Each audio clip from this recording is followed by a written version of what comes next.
basically system. I you need another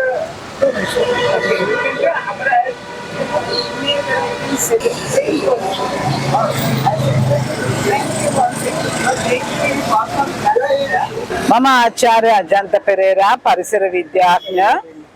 අත වශයෙන්ම මේ වෙලාවේ අපි එක්සත් UN එකට ආවේ හේතුව තමයි අපි දන්නවා මේ වෙලාවේ අලි පන්නන සිද්ධියක් සිදු කරමින් යනවා. දැන් මේ අලි පන්නන්නේ ඇයි? මොකද ඒකට හේතුව අපි දන්නවා දුම්රියට හැප්පිලා අලි මැරෙනවා. වෙඩි තියලා අලි මැරෙනවා. අද ලංකාවේ සංචාරක කර්මාන්තය දියුණු කරන්න ඕනේ කියලා කිව්වට සංචාරක කර්මාන්තය ප්‍රවර්ධනය කිරීමට නෙමෙයි මේ කටයුතු සිද්ධ වෙන්නේ. දැන් සමහර අය කියනවා සමලිංගික සංචාරක කර්මාන්තයට ලංකාවේ ප්‍රවර්ධනය කරන්න යන්නේ. එහෙමනම් අලි වැඩක් නෑ. අලි මරනවා. මොකද අලි මරන්නේ අලි බලන්න නෙමෙයි සංචාරකයෝ එන නිසා. ඒ නිසා අපි කියනවා මේ වෙලාවේ සැබෑ සිතින් සංචාරක කර්මාන්තය දියුණු කරනවා නම් අලි මරන්න බෑ. එතකොට අපි දකින දෙයක් තමයි මේ වෙලාවේ අලින්ව ඇයි පන්නන්නේ? පන්නනකොට අලි කුලක් වෙනවා. අලින්ට විශාල ප්‍රශ්නයක මුහුණ දෙන්න සිදු වෙනවා.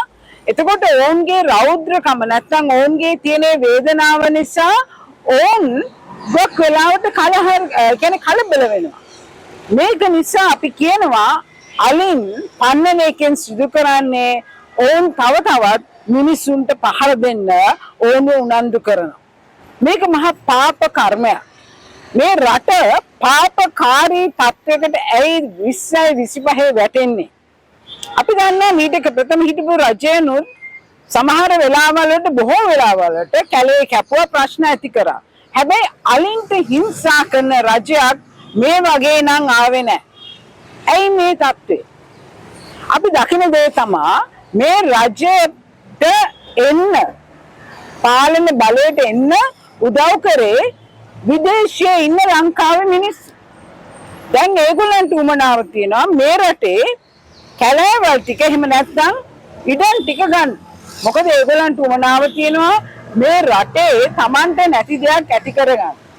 ඒ නිසා මේ රජයට බලපෑම් කරනවා කැලෑව එලි කළා හරි අපිට ඉඩම් ටික දෙන්න කියලා. නැත්නම් හෝටල් හදන්න. මේ ප්‍රශ්නේ නිසා තමයි මේ රජය දඟලනවා.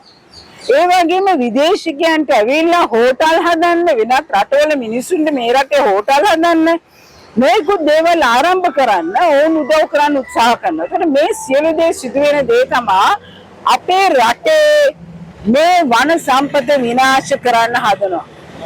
හැබැයි මේකට විසඳුමක් තියෙනවා. විසඳුම තමයි IMF එක.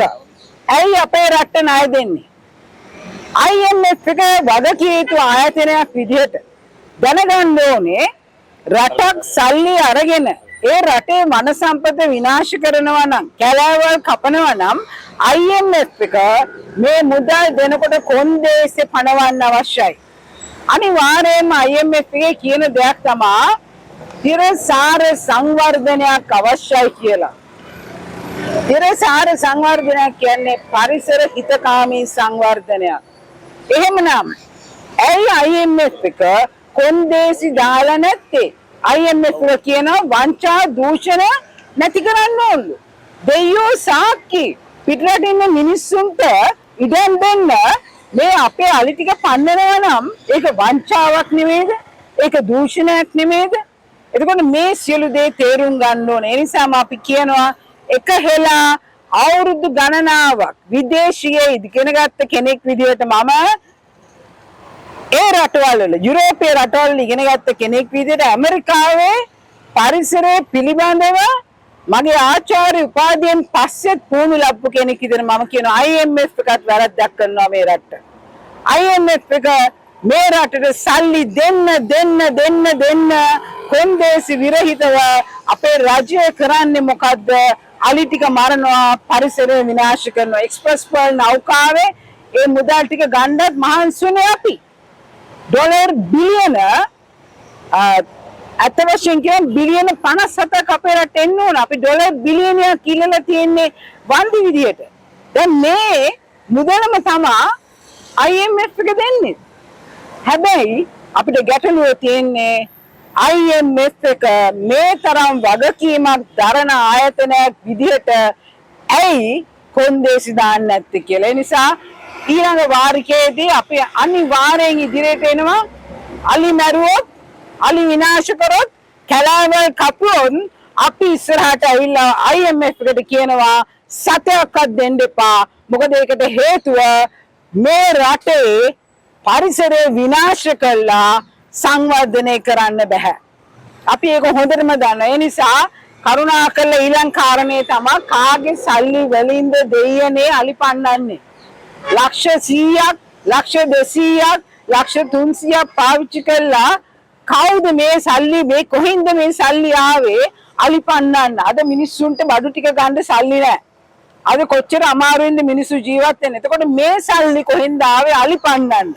අලි පන්නන්න ඒ ජීප් වල නැගලා ගිහිල්ලා විනෝද සවාරි යන අයට සල්ලි දෙන්න කොහෙන්ද සල්ලි? ඒ ආවෙත් IMF එකේ ඒ ලැබිච්ච ණය.